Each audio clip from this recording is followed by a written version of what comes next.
What a dab, how good morning all. Welcome back to Nick at Nova Adventures. The time is 9:45. The date is the 4th of May 2025, and I'll do the old saying, may the 4th be with you. So yeah, we parked up, we've got Nova into day mode there, tidied up a bit from last night, had an okay night's sleep last night, wasn't bothered by anybody, which is good. Okay, we are, as I said, at St Anne's Head. The lighthouse is down that way somewhere, and Vomit Point we are going to visit, and if you believe me or not, there is an actual place called Vomit.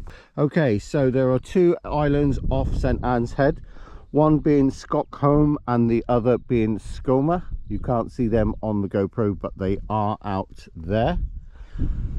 That is our view, and I think we'll be able to get the drone up today. The wind has dropped substantially from yesterday, so we will be able to get some drone footage of the two lighthouses and a fort as well. Okay, we were joined last night by that little micro camper, and of course there is Nova. Okay, right, time for some breakfast and a well-earned cup of coffee. And there we have it, breakfast is served. Some cereal, protein bar. I know there's probably not much protein in it, but there we are. An apple, some orange juice, and a nice cup of strong coffee in the Mr. Grumpy mug. Walking on down to the lighthouse, and we have met some friends. Beautiful animals. Hello. Ah. Look, there's one wanting a bit of action in the camera. It's not for you to eat though. No. Yes. Oh, beautiful. Anyway, we're going to leave these guys to get on with their date. Right. Bye bye, beautifuls. Yes, you like the camera, don't you? This one, look. Cheeky. Yes. There's another one, look. Wanting some action. Oh! Close up of a cow's tongue. You wouldn't want that giving you a kiss, would you? Look. Ah, fair play. Ah, and look.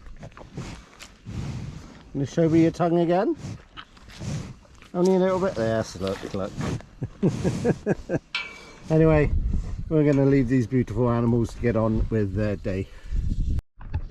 We have walked from Nova now down to one of the lighthouses. So we are on the entrance to Milford Haven, which is over in that direction. So anyway, Milford Haven and Pembrokeshire, where we are now, has had a long history, with the first light established in 1714, and the present tower that you see there was completed in 1844. The lighthouse replaced an earlier tower threatened by cliff erosion. The cliff is just over there. The higher tower, which was once a leading light, was decommissioned in 1910 and later became a Coast Guard signal station. And the lower lighthouse, which is the one we're going to visit after, just down there, remains operational and is remotely controlled. I'm not sure about that because I didn't see it flashing last night.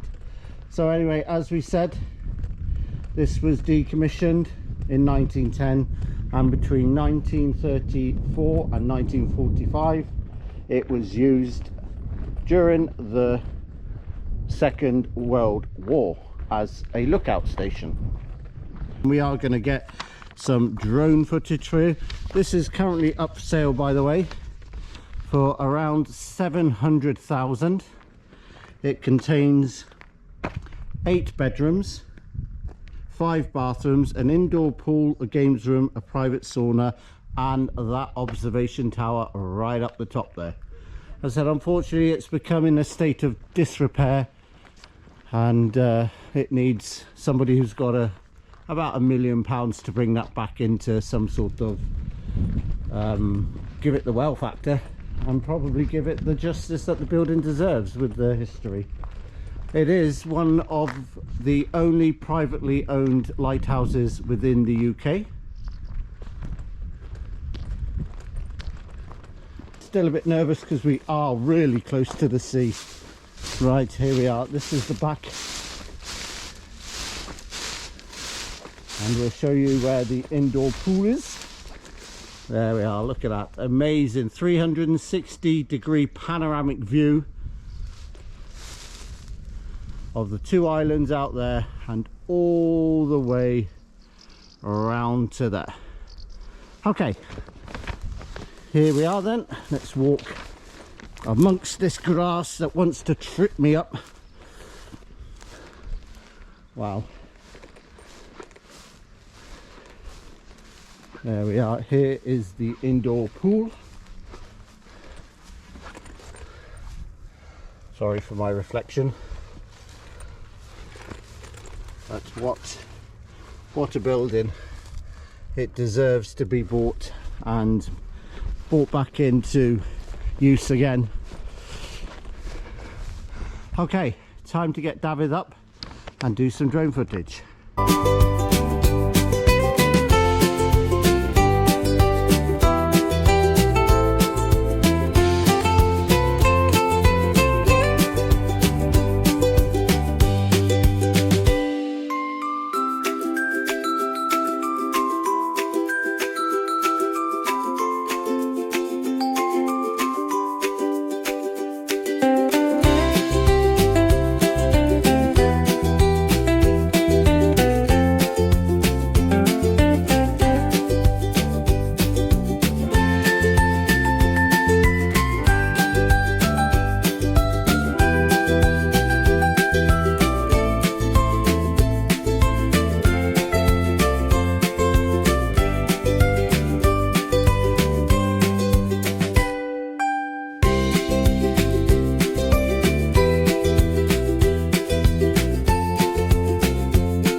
You've had some drone footage there, but I think we're going to have to call that a day because we have got swifts flying about and we don't want to interact with them or spoil their battery day. level is low.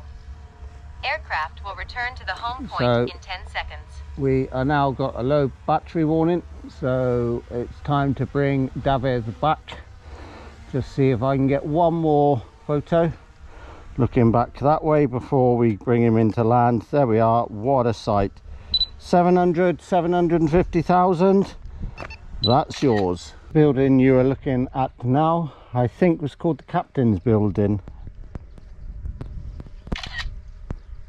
and in that building there is an old diesel generator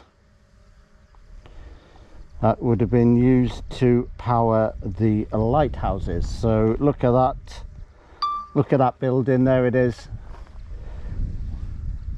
And there is a foghorn here, over there in the distance. You can see that building, that square building on the edge of the cliff. That is the foghorn. So I'm not sure whether that is operational or not. There we are, look at that. Alrighty then, there is the other lighthouse. Now I did say that that wasn't working, but it is. We've seen a flicker of light, so yes, this is the one that is working. It's unmanned and it has been automated, as I said earlier. We've got some people in a garden. There are holiday houses along the coast here. We've just been to see them and said we're going to take the drone up. We're not interested in filming the gardens. It is the lighthouse that we've come to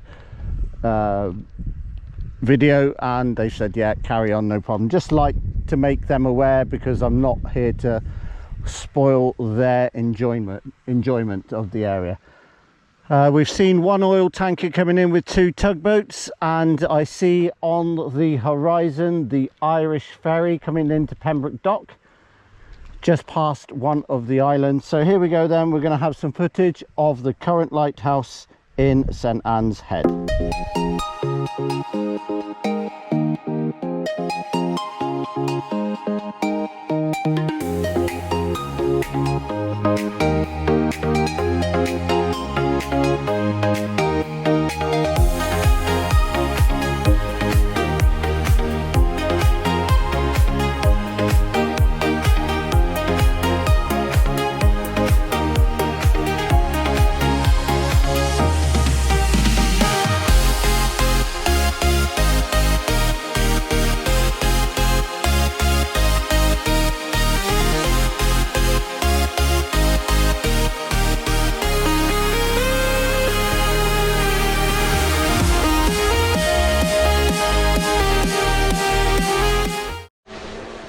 Okay, we shouldn't, but we're going to, I think. We're going to go and land on the helipad. Let's have a look. There we are. You can see it in all its glory. Let's go a little bit higher. I'm not sure if you can see that, but there is the Irish ferries boat going into Pembroke Dock. We've decided not to get the drone up over the sea because it still is a little bit windy, and it is bird nesting season as well, so I thought it best not to. There she goes, rolling into Pembroke Dock.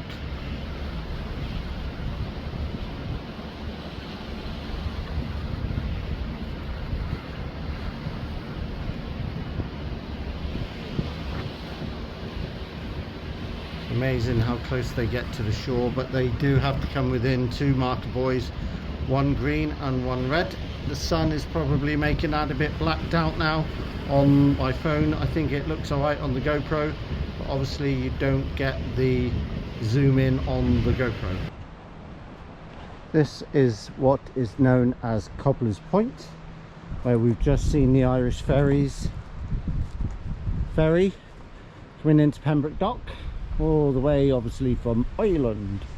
Yeah, so these would have been dated back to World War II. They would have been lookout towers and possibly battlement towers looking out to the Irish Sea to defend both Milford Haven and Pembroke Dock. Alright, we're going to now walk in that direction up to the next point of interest. You'll find out what that is only when we get there.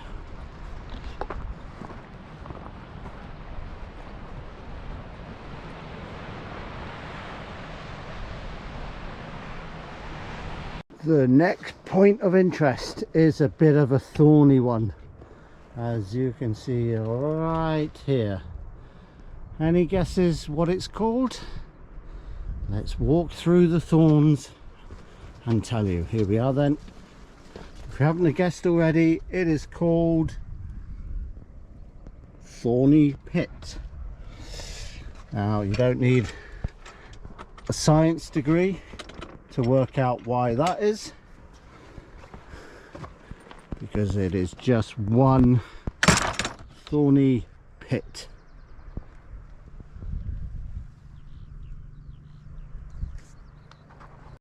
And you'll see on the screen after this little introduction of why this part of Pembrokeshire is so steeped in history.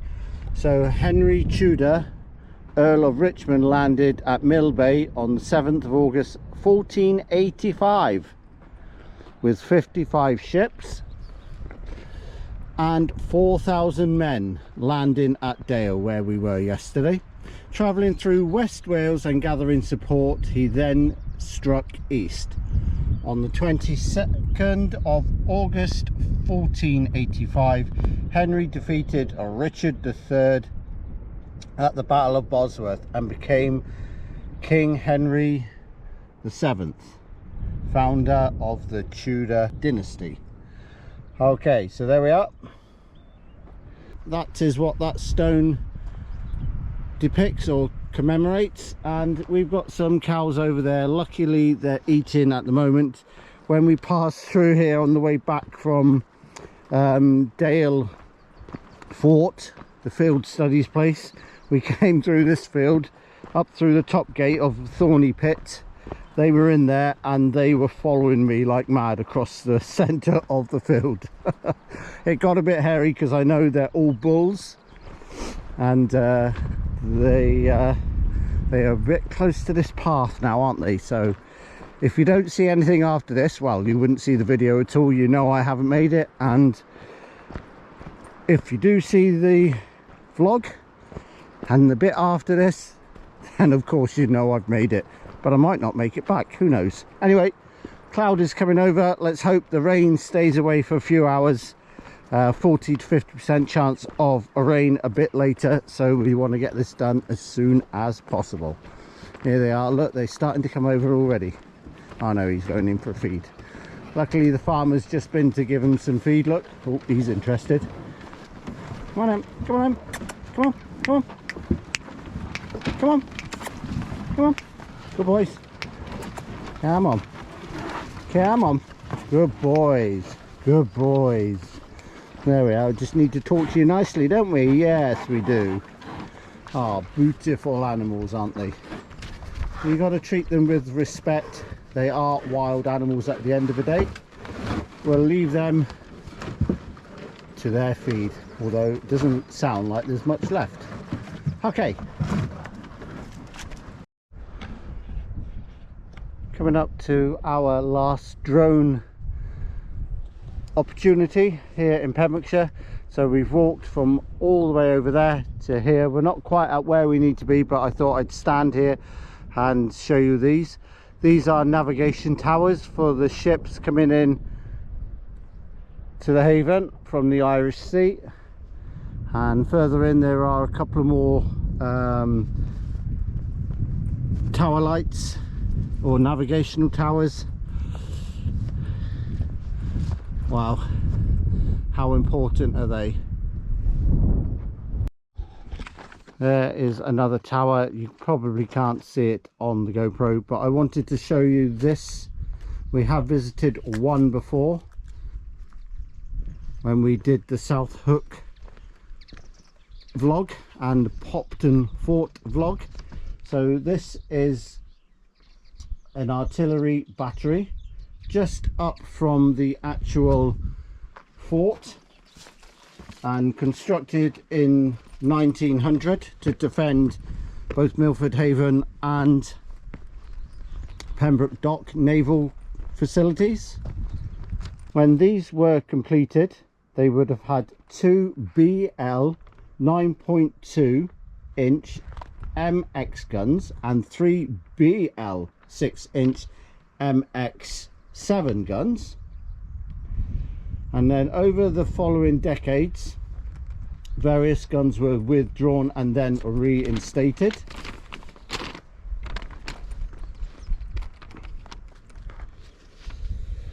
But in 1939 the 9.2 inch guns were removed, leaving the two 6 inch guns, which seem to have been manned until the abolition of coastal artillery in 1956.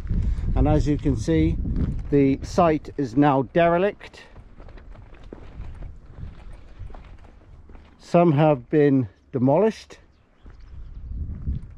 as you can just see over there, and then the rest have been left to become overgrown. Hopefully we'll get a quick drone shot over the top of this one. This one is the best one, and you can see there's the ring around there where the gun would have swiveled. And then my guesstimation is that They would have stored the arms down there. We'll show you all the artillery down there. Brought it up here, through here, and then loaded the gun from the bottom of that pit. And then they would have had that sweep of cover for this side of Milford Haven. Okay, so if we just walk quickly down these steps,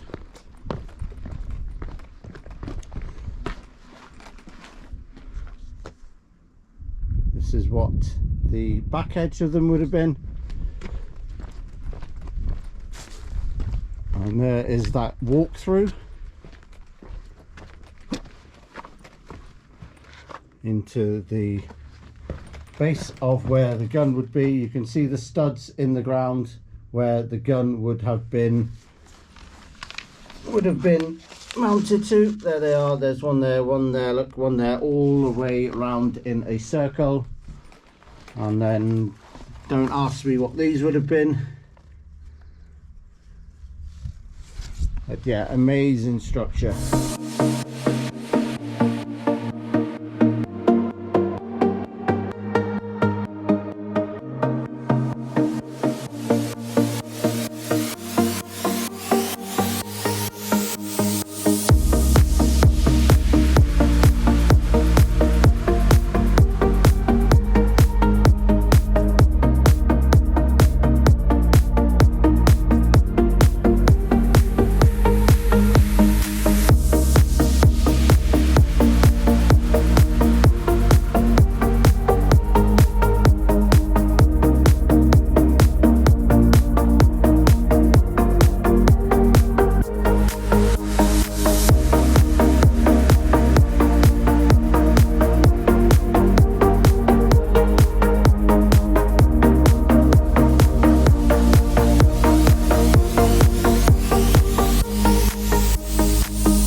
Right, you join me now at West Blockhouse Fort, and what a building it is. But the original fort dates back to King Henry VIII. He was ordered to build a national fortification program. This was built in 1857, the one in Dale a year previous to this in 1856. It was completed in 1858, and there would have been many guns here, but the main guns were 6 68-pounder muzzle loading guns, but they were abandoned in 1893, and it was just reduced to a practice battery. So in essence then, it didn't last for very long, did it? If it was only complete, oh no, a few years, 1858 and then 1893. So yeah, it stood firm for quite a few years. It was left to go derelict and now has been converted into holiday apartments. But in 1901, the gun platform was rebuilt to take 4 5-inch gun breech loading guns, and a further 2 3-pounder quick firing guns were installed on the roof of the barrack block. By 1907, the nearby West Blockhouse Battery, the one we've just been to, was completed. So actually, this was seen to be, as I said earlier, the first fortification. We will go down there, get some more drone footage for you. So that is all I can tell you about West Blockhouse Fort. What an amazing building. Sometimes I wish these buildings were open to the public. A little bit more about this then. So as I said, by 1907 the guns, and you can see where the placements were, there's 1 2 3 there, and then if we walk along here you can see another, what would have been there, you can see the track there, the gun placement there, look, and there would have been another 3 here. We'll take you close to this one. There's nobody in this at the moment, so there we are. What a building. So yeah, all the guns were removed. It was continued as accommodation and storage. In the Second World War, the fort became the headquarters of the searchlight defences, and 2 searchlight positions were closed shortly after the war. So the military presence ended in 1956 and the fort was allowed to become derelict. The buildings were then purchased by the Landmark Trust in 1969 and the land in the following year. Restoration began in late 1986 and included internal reconstruction of the barracks as holiday apartments and rebuilding of the original brick vaulted roof that had been replaced with concrete to support the quick firing guns that would have been up the top in those openings right on the roof. So there we are then. Shame, as I said, it's not open to the public and some sort of museum, because this area in Milford Haven is steeped in battlement history. We will have some lunch and head back to Nova, or we might visit the Vomit.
Right then, we have just had a bite to eat. As you see, West Blackhouse Fort behind me there. So we've just had lunch. Time to make our way back to Nova now, or to the Vomit. We shall see. The weather is looking a bit threatening up there, but yeah, this is our view, guys. Absolutely stunning. It is a little bit windy, but compared to yesterday, it's like a mill pond. Just look at that.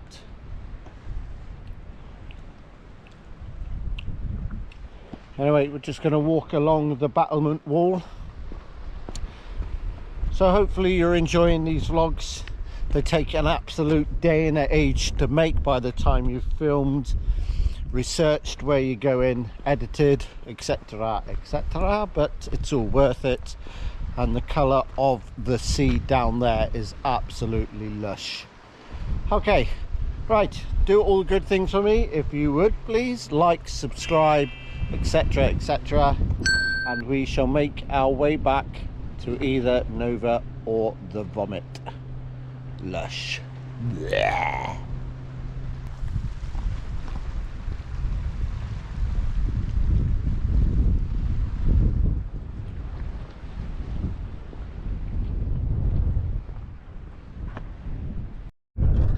hopefully you can hear me. We are now off to the Vomit. Lovely. Sounds nice, doesn't it? Anyway, here we go. We have, as you see, come to Vomit Point. Now, I can understand I'm not massively great with heights, but if you don't like heights, then you ain't gonna like this. So here we are, as close to the edge as that we're going to get. If I just bring the GoPro down a little bit, there's the point there, look, and looking down into the cliff edge. So that is Vomit Point, and you can see both Skolmer and Stockholm over in the distance. This is thought to have been named after somebody with the great surname of Vomit. I'll just come out of the wind a bit, get my piece of paper, as you can hear, while you look at that view out there. Right, okay, so the place is thought to have been named after World War II pilot named Dudley Vomit. Did Vomit bomb it? I suppose he did. He must have. Anyway, that is Vomit Point. It was named after him because of his unusual surname. So anyway, that about wraps up where we're going to be today. I can see oil tankers galore. I've just seen the Irish ferries go back over to Ireland. We saw it coming in and now we've seen it going back out. Anyway, great, absolutely brilliant. I'm so glad I came back here this weekend. One, we stayed over, and two, to get the drone footage that we so badly wanted last weekend. So the wind has picked up just a little bit in parts, but the weather's been really hot as well. If the sun goes in, it's cold, but at the moment, look at that.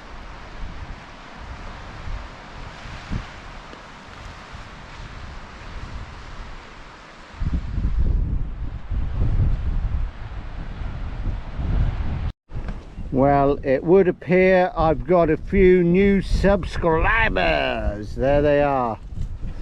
Anybody remember the KLF?